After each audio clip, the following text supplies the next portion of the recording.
umaga na po sa atin lahat. Ngayon po ay araw po ng Lunes. Umaga po ng umaga. Umaga na po ng Lunes. Pangalanan ng tulog. Naka-duty po ako sa aking apo. Binabantayan ko po. Babantay para sa pangarap ko. Sa isip mo, wala nang daramay pa. Platen. Mga bisig namin, nakalaan sa'yo.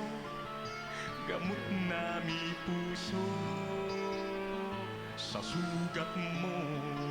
Platen po yung action to. Plat na po yan. At yung isa, ano po ito nakastan. Yan po ang aking mantra ngayon. Mantra ng aking pag-iikot sa bayan. Yung pong mga nilito pa po, standby pa rin ito.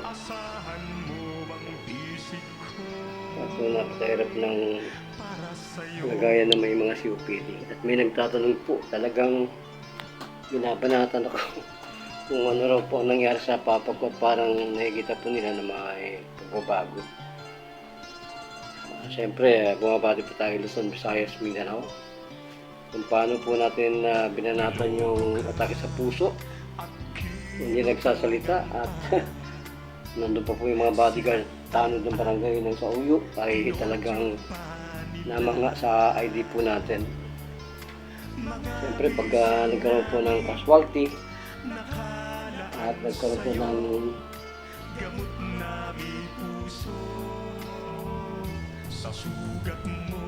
death sa mission po ng isang lugar, convicted po tayo. Katabi po ng barangay tanod at bodyguard nila yung pasyente yun, hindi nagsasalita. Tinanong po nila yung ID ko habang inatake yung pasyente, nilabas ko po yun. Yun maligalig sa yan po. Ito si George Careto. Yun maligalig ito George Careto. Legit po yan. At sinabi po niya, dapat daw po ang programang i-recommend. Kala ko, usugan nila yung posting. Sige, babati po muna tayo sa lahat ng nandyan. Siyempre, Luzon, Visayas, Mindanao, kasama po natin. So, bakit daw po may posibilidad na ang diaphragm ay konektado sa pagpapagaling ng respiratory at saka functioning ng entire heart vascular? Sasagutin po natin yan. Pagkat mga kababayan, ang respiratory po kasi at ang diaphragm ay isa lang sa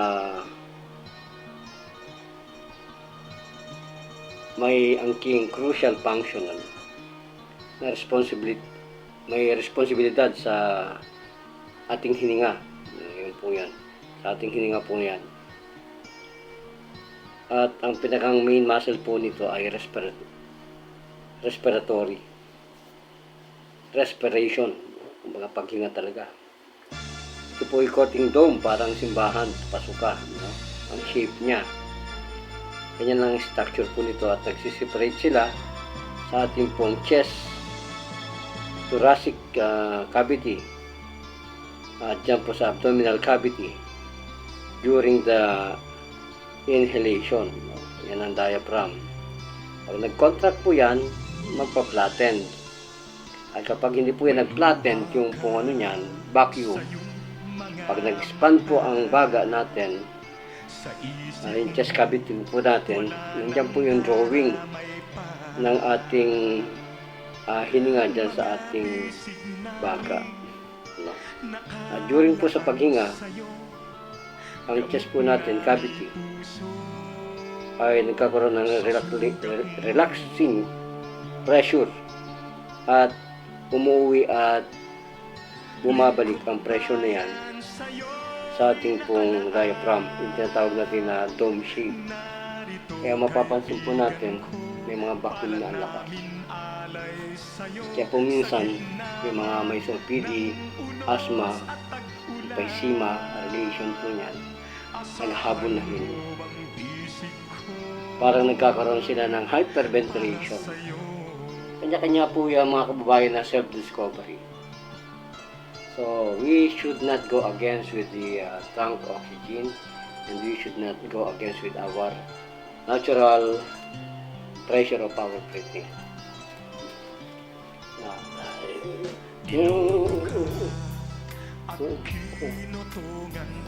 Po kasi medyo nakatulog na. Sinasipleto natin ng konting oxygen pa rin yan. Para sa rehabilitation. I-rehab po pa rin natin yan. Ano po yan? Ano po yan? Automatic 92, 93 po ang ano niya.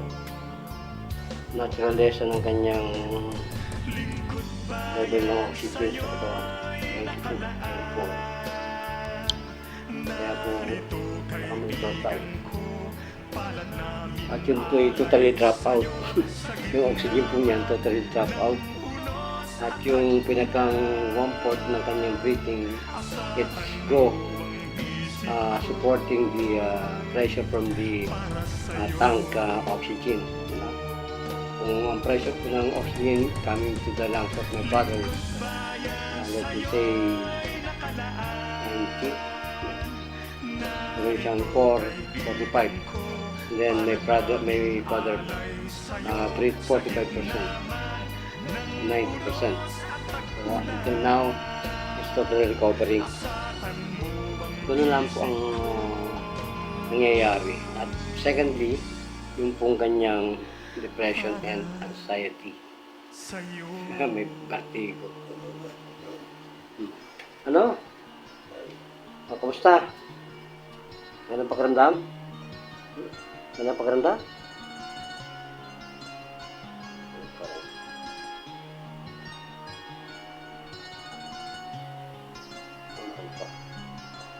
Papalit pa kami ng oxygen maya-maya lang. So, relativity po ang vertigo nangyayari sa mga pasyenteng may COPD. At kung lagi po siyang inaatake ng anxious, no? Kailangan po malaman natin yung relativity ng hyperventilation, no? E nung nakita ko po yan, papa ko may anxious, nervous. Ang tulog po niya hindi gano'n. Hindi ganyan na ang baba. Yung tulog po niyan dati, ang tulog po niyan, gano'n, nakatori. Yung pagdating ko dito sa May Bubuak, Marinduque, sa bayan kong Sinulangan. Ngayon po, yan. At walang oxygen, nabubuhay. Kaya po yung mga nangyayari po, nagkaroon ng incubator. Yung experimental expedition po niyan, mamatay ka ng isang oras na walang hininga. Bangon, babangon. Relax. Relax. Ano na? Ha? Ha? Oo. Maliit papa ko. So, live streaming po tayo. Ay, ayos ha. Hindi. Live streaming sila. So, alalay na lang po ang kanyang oxygen ngayon. Hindi po yung katulad na nasa level 3, yung level 2. So, yung level po niya ay drop out down to level 1. Kumbaga nagbula-bula na lang yan.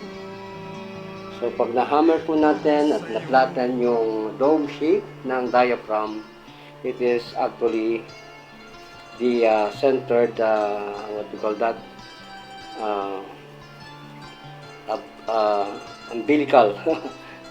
Umbilical source or impulse of our impulse, our respiratory or our lungs respiratory systems. So yan po ang totoo niyan.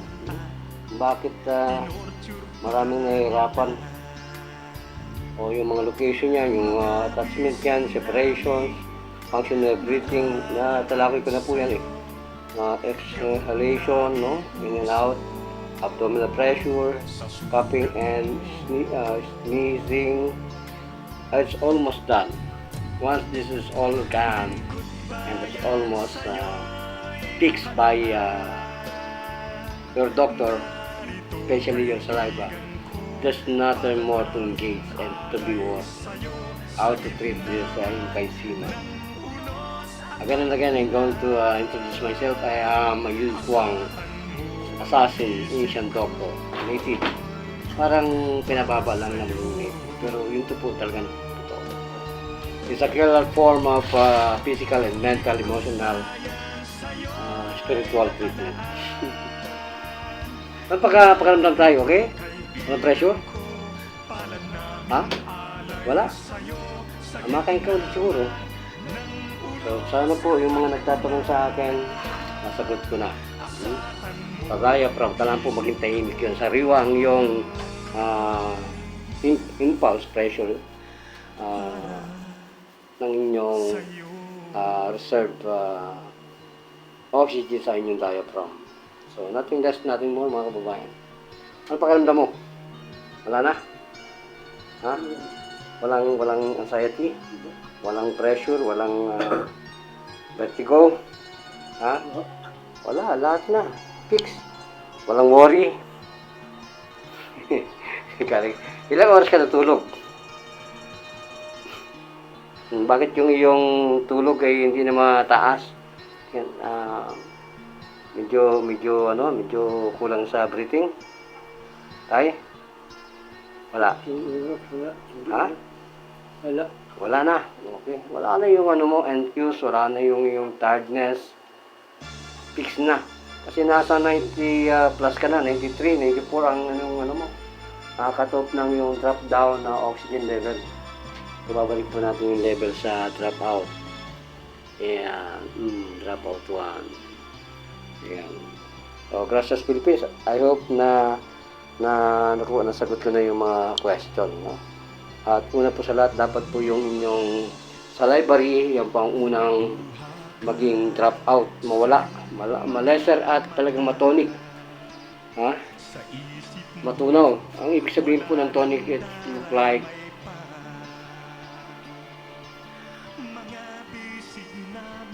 eliminate, termination of your saliva. So, salamat po at may mga nagtatanong kung gaano ka pisa ng ginagawa natin na panggagamot. So, dapat po hindi man maparalyze, maging weak ang ating diaphragm. Pag naging weak po yan, ay delikado na ito po ang inyong buhay. Kaya kailangan po natin medyo meron po kayong engagement ng treatment ng energy of death. That's about touch of the secret diagram on how you treat these kinds of deadly diseases like COPD, emphysema. Gracias, vamos sa lahat po. And hello kay Tito George Carrera Distel Bulacan at kay Boss Maligali, John Thomas at kay Roda ng Binida, Manila. Siyempre sa mga hindi nababanggit natin. Gracias po sa inyo lahat. Mga bisig namin